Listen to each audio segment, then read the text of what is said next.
The text arrived at 11:47 p.m. on a Tuesday. Derek, big news. I'm being promoted to Senior VP of Operations at TechCore Industries. Mom's throwing a celebration dinner Saturday at the Heights. Jennifer Walsh, my CEO, will be there. Don't come. You'll embarrass me in front of her. I stared at the message on my phone, sitting in my home office in Palo Alto. Through the window I could see the lights of Stanford campus in the distance. On my desk sat a Crystal Award, Forbes 30 Under 30 Enterprise Technology 2019. I typed back, "Congratulations on the promotion." "Derek, I'm serious, Marcus. This is the biggest moment of my career. Walsh doesn't know our family has a failure. Let's keep it that way." I set the phone down and returned to the acquisition proposal on my screen. A Fortune 100 company wanted to buy my cybersecurity firm, DataShield Solutions, for $340 million. My CFO Rachel had sent the revised terms an hour ago. "Rachel, they're at $340 million cash, plus earn-out provisions that could push it to $400 million. Your call, but this is a strong offer." I'd built DataShield from my Stanford dorm room 8 years ago. We now secured networks for 47 Fortune 500 companies, employed 280 people, and generated $89 million in annual revenue. Our AI-powered threat detection system had become the industry standard. Jennifer Walsh's company, TechCore Industries, was one of our largest clients. They'd been using DataShield's enterprise security platform for 3 years, paying us $4.2 million annually. But my family didn't know any of this. Growing up, Derek was the golden child. 3 years older, Stanford MBA, recruited straight into TechCore's leadership development program at 24.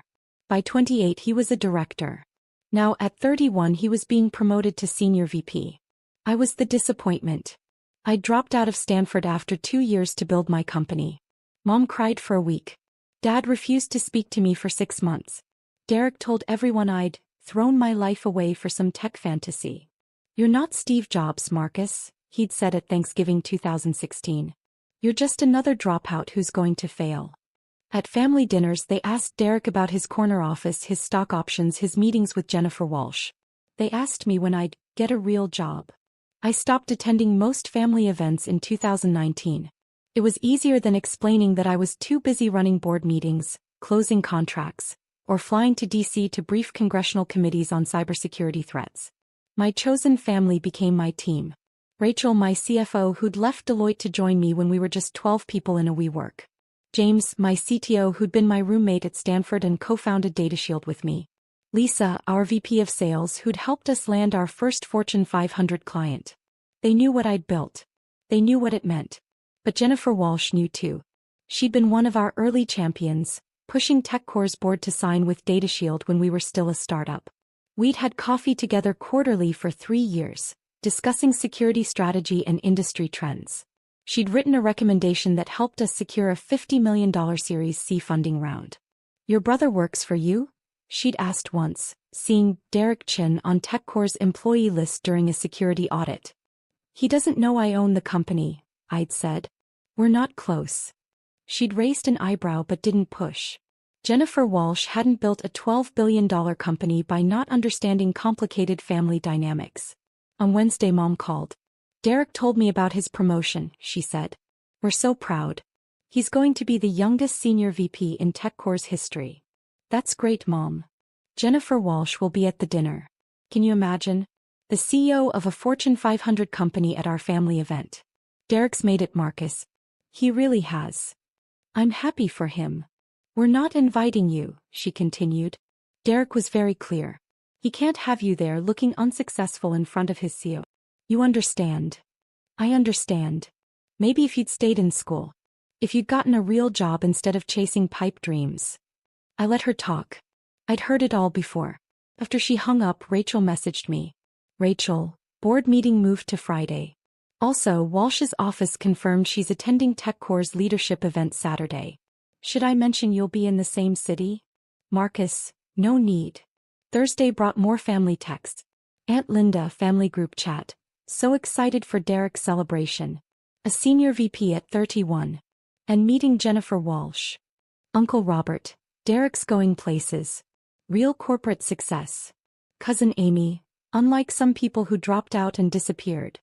Derek, thanks everyone. This is what happens when you commit to excellence and don't take shortcuts. I muted the chat and returned to work. We were closing a $8.9 million contract with a pharmaceutical company, negotiating security protocols for their research data. Friday's board meeting ran long. We discussed the acquisition offer, international expansion, and Q4 projections. When we finished, Rachel pulled me aside. You're really not going to tell your family? Why would I? Because they're cruel to you. Because they think you're a failure. Because walking into that dinner would. Would what? Prove something? I don't need their validation, Rachel. I have a company that works. A team that believes in what we do. That's enough. She studied my face. Is it? I didn't answer. Saturday arrived.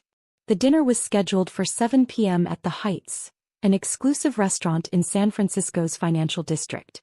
Private dining room, carefully curated guest list, my family's chance to impress Jennifer Walsh. I spent the afternoon in my Palo Alto office reviewing contracts. At 6:15 p.m. my phone rang. Jennifer Walsh. Marcus, I'm so sorry. I just realized your brother's promotion dinner is tonight. I had no idea you were his brother when I accepted the invitation. It's fine, Jennifer. Congratulations to Derek. Will you be there? I wasn't invited. Silence. Marcus. It's complicated. Family stuff. Don't worry about it. I'm worrying about it. This feels wrong. Jennifer, Derek's worked hard for this promotion. He deserves to celebrate. Just, maybe don't mention Data Shield.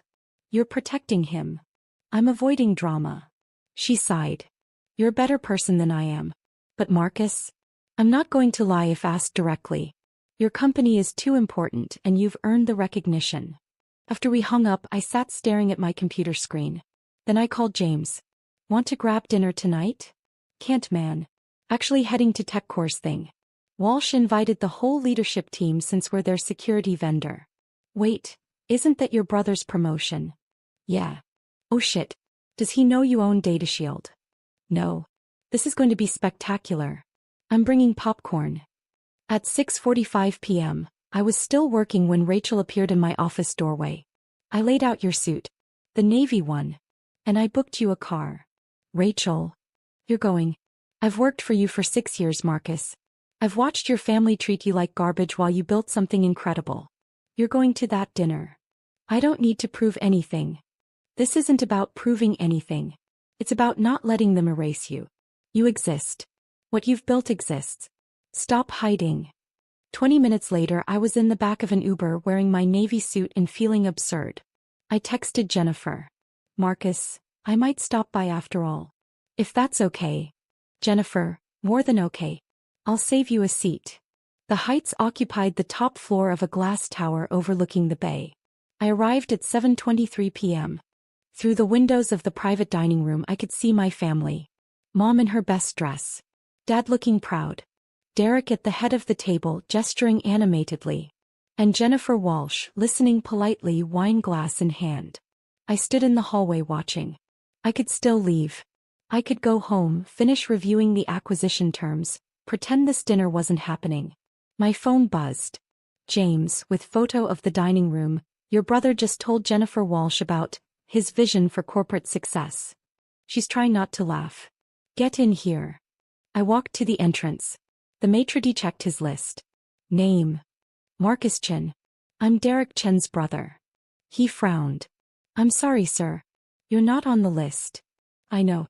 But Jennifer Walsh invited me. He glanced toward the dining room, uncertain. Before he could respond, Jennifer appeared in the doorway. She must have seen me from her seat. Marcus. You made it. She crossed the hall and hugged me. Come in, please. The maitre d' stepped aside. As we entered the private dining room, conversations died. Mom's fork stopped halfway to her mouth. Dad's eyes widened. Derek, mid-sentence in some story, went silent. Everyone, Jennifer said warmly, I hope you don't mind, but I invited Marcus to join us. He's an old friend. Derek found his voice first. Marcus? What are you doing here? I told you not to come. Jennifer invited me, I said quietly. Jennifer doesn't. Derek turned to his CO. I'm sorry, Ms. Walsh. My brother wasn't on the list for a reason. He's not really part of the corporate world. I didn't want him to feel out of place. Derek, Jennifer interrupted gently. Marcus and I have known each other for years. You what? Mom stood up. I'm so sorry, Ms. Walsh. Marcus should have explained that he wasn't invited. He dropped out of Stanford years ago. He doesn't understand professional environments. I stayed silent, watching Jennifer's expression shift from polite to something colder. He dropped out of Stanford? Jennifer repeated. To chase some tech startup fantasy, Dad added. Never amounted to anything. We're embarrassed, honestly. Derek's the successful one. That's why we didn't want Marcus here tonight. I see, Jennifer said. Marcus, why don't you sit here? She gestured to an empty seat beside her at the head of the table, directly across from Derek. Jennifer, really, Derek said. You don't need to be polite. Marcus can leave. This is my promotion dinner. Oh, I'm not being polite. Jennifer's voice had an edge now. Marcus, please sit down. I sat. The room felt frozen. Aunt Linda leaned toward Mom, whispering just loud enough to hear. Why is the CEO being so nice to him? This is awkward. Derek tried to recover. So Ms. Walsh, as I was saying about TechCore's Q4 strategy. Actually, Derek, I'm curious about something. Jennifer turned to me. Marcus, how's DataShield doing? I haven't had a chance to ask. The room went silent. DataShield? Mom asked. What's that? Marcus's company, Jennifer said casually. DataShield Solutions. We've been using their cybersecurity platform for 3 years. They're one of our most critical vendors. Derek's face went pale. Marcus's company? You didn't know? Jennifer looked genuinely surprised. DataShield is one of the premier cybersecurity firms in the country. They secure networks for 47 Fortune 500 companies, including TechCore. That's impossible, Derek said. Marcus doesn't have a company. He's a dropout who built a $340 million enterprise from his Stanford dorm room, Jennifer finished. Marcus, you don't talk about your work much, do you? I met her eyes. Not with family. $340 million? Dad's voice cracked. That's the current acquisition offer according to TechCrunch, Jennifer continued. Though I told Marcus he should hold out for more. DataShield's AI threat detection system is revolutionary. We pay them $4.2 million annually and it's worth every penny. Mom's wine glass slipped from her fingers, splashing red across the white tablecloth. Derek stared at me. You own a security company? I do. The one that we use at TechCore? Yes. For 3 years. Yes. His face cycled through emotions, confusion, disbelief, horror. We've been paying you millions? TechCore has been paying my company millions for security services, I corrected. Yes. Aunt Linda spoke up.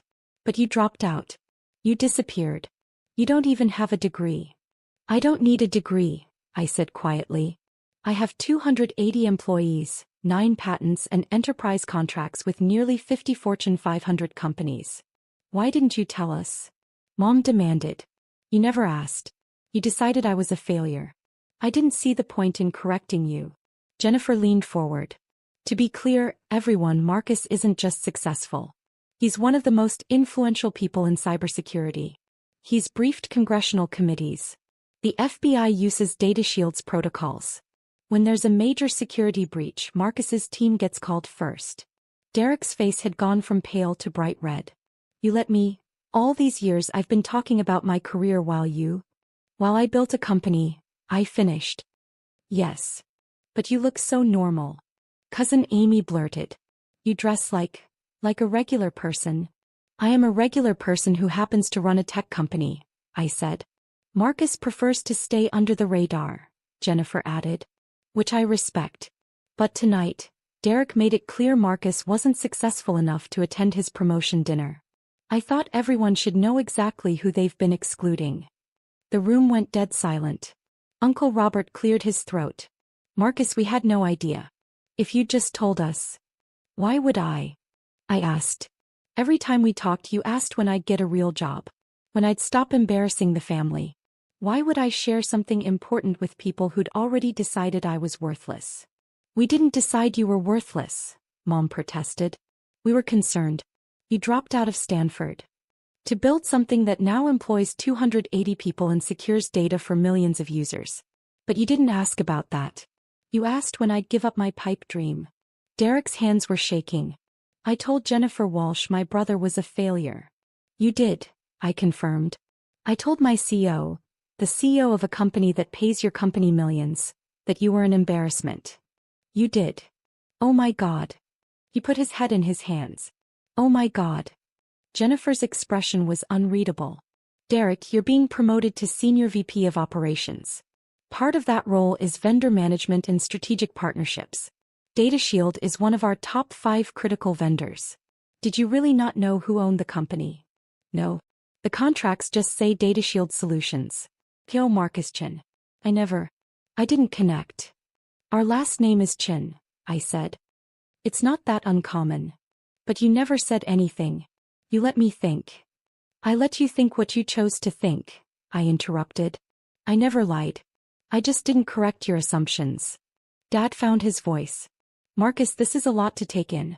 Why didn't you tell us about your success? Because it wasn't about you, I said simply. I built DataShield because I saw a problem that needed solving. I hired people who believed in the mission. We did the work. That was enough.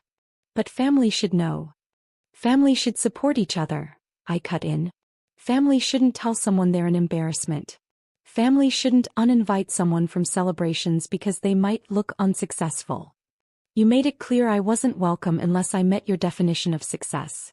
So I stopped trying. Jennifer stood up. I think I'm going to step outside for a moment. This seems like a family conversation. Marcus, walk with me. We left the dining room. In the hallway she turned to me. That was brutal. I didn't mean for you to. You didn't do anything. They did this to themselves. She paused. For what it's worth, you handled that with more grace than I would have. I'd have brought printouts of your Forbes profile and thrown them on the table. I laughed despite myself. That's why you're a CEO and I prefer staying behind the scenes. You're a CEO too, Marcus. A damn good one. Don't let them make you forget that. When we returned to the dining room 10 minutes later, the energy had completely changed. My family sat in stunned silence. Derek was staring at his phone, apparently having Googled me. His face was ashen. Forbes 30 under 30, he read aloud. Congressional testimony on cyber threats. 9 patents. $89 million in annual revenue. He looked up at me.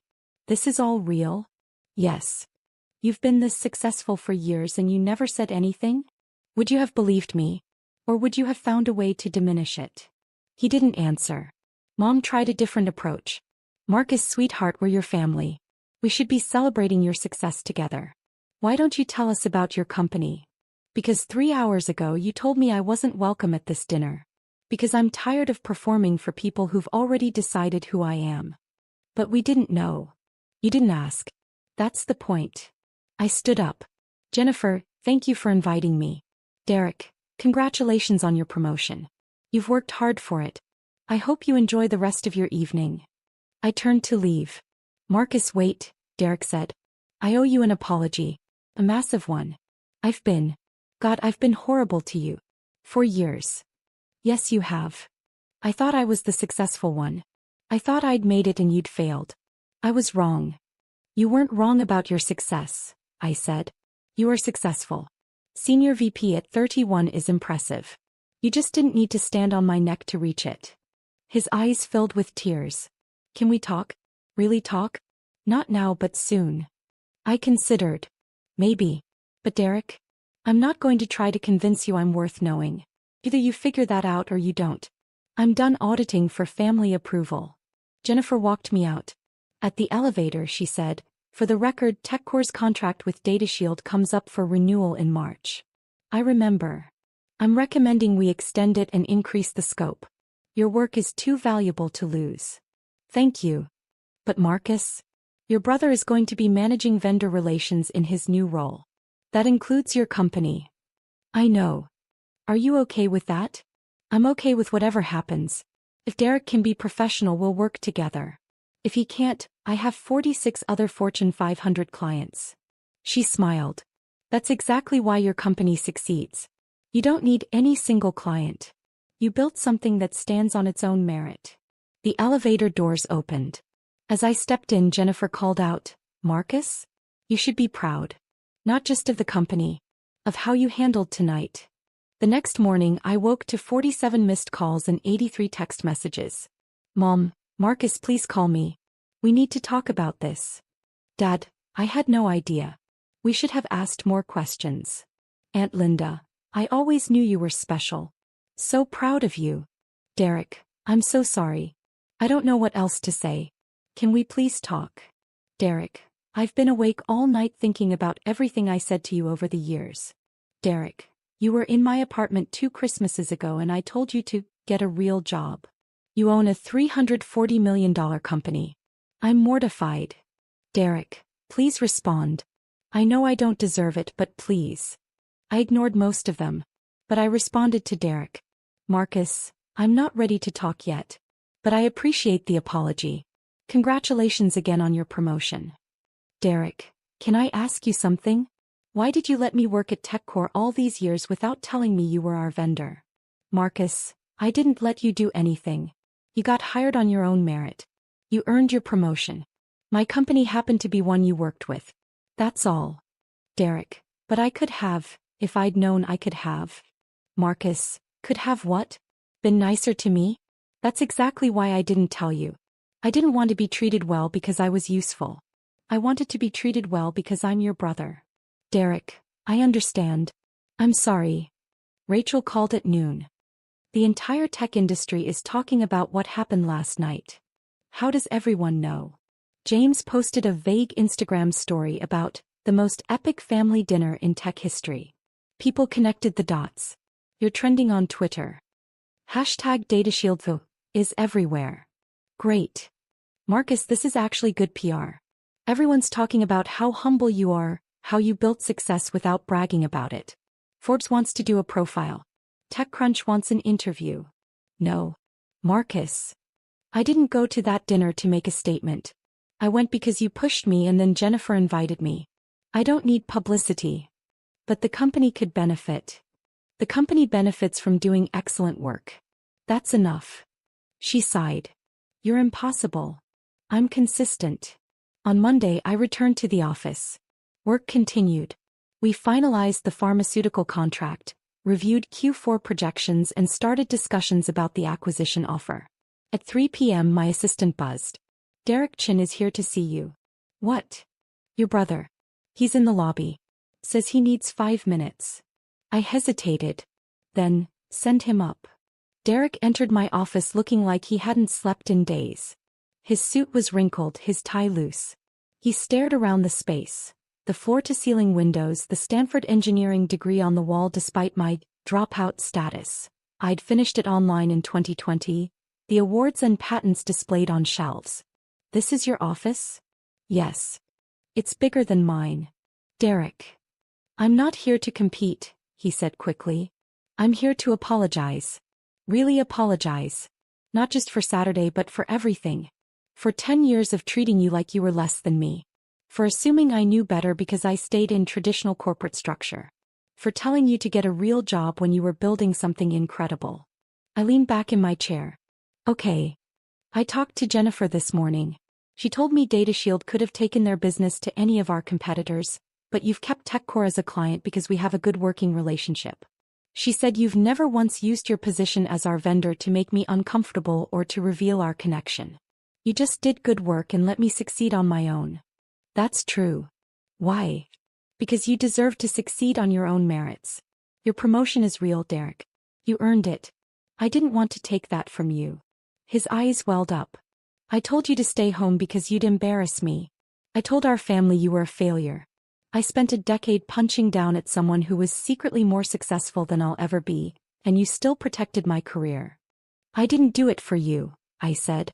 "I did it because I'm not interested in revenge or one-upmanship. I built something I'm proud of. That was always the goal." He sat down without being invited. "Can I ask you something? When did you stop caring what we thought?" "Around 2018. I just closed a $30 million Series B funding round. Forbes interviewed me. I was flying to DC to brief senators on cybersecurity threats. And I came home for Thanksgiving and Dad asked if I'd finally given up on the computer stuff and considered law school. I shrugged. That's when I realized you weren't ever going to see me. You were going to see your idea of me no matter what I accomplished. So you just let us think you were a failure? I stopped trying to convince you otherwise. There's a difference. Derek was quiet for a long moment. I want to do better. I know I don't deserve another chance, but I want to try. Can we start over? I don't know if we can start over, I said honestly. Too much has happened. But maybe we can start fresh. If you're willing to see me as I actually am, not as who you assumed I was. I am. I swear I am. Then we can try. He stood up relieved. At the door he paused. Marcus? For what it's worth, I'm genuinely impressed by what you've built. Not just the money or the success but the mission. Data Shield matters. It protects people. That's bigger than anything I'm doing. You're helping run a company that employs 15,000 people, I said. That matters too. We don't need to compete, Derek. There's room for both of us to be successful. After he left, Rachel appeared in my doorway. How'd it go? He apologized. We're going to try to rebuild. Are you okay? I thought about it. Yeah, think I am. Saturday was brutal, but it also freed me from something. I don't owe them my success story anymore. I don't owe them proof. They either believe in me or they don't, but it doesn't change what I've built. That's very healthy and mature, Rachel said. Now can we please accept some of these interview requests? The marketing team is dying. Fine. One interview. Pick the least annoying publication. He grinned. I'll do my best. 3 months later, TechCore renewed their DataShield contract with a 40% increase in scope. Derek managed the relationship professionally. We had coffee once a month, slowly rebuilding something that resembled a sibling relationship. Mom and Dad tried to overcompensate, telling everyone about our son the CEO. I tolerated it but kept them at arm's length. Trust, once broken, doesn't heal overnight. The Forbes profile ran in March. The headline read, "The cybersecurity CEO who built a $340 million company while his family thought he was a failure." Jennifer Walsh texted me when it published. Jennifer, excellent article. Though they could have mentioned you're also humble, kind, and one of the most decent people in tech. Marcus, that wouldn't fit the narrative. Jennifer, true. Hey, are you coming to TechCore's Leadership Summit in June? I'm keynoting. Would love to have you as a guest. Marcus, will Derek be there? Jennifer, yes. But Marcus? He's not the same person who told you to stay home. People can grow. Marcus, I'll think about it. Jennifer, that's all I ask. I did attend the summit. I sat in the front row while Derek presented on operational excellence. He was good at his job. He'd earned his success. Afterward, he found me in the lobby. Thanks for coming. You did well up there. I kept thinking about what you said. About how there's room for both of us to be successful. I'm trying to remember that. Good. We stood there awkwardly for a moment. Then Derek said, I told some of my team about you. About DataShield. About what you've built. Not to brag or claim reflected glory, just to, I don't know, acknowledge that my brother is someone worth knowing. Thank you. Want to grab dinner? Not a family thing. Just us. I'll buy, since apparently I work for a company that pays your company millions. I laughed. Sure. Why not?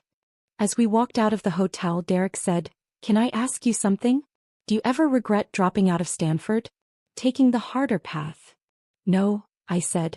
I built exactly what I wanted to build. I did it my way with people I trusted. I have zero regrets. Even about us. About the family stuff. I considered.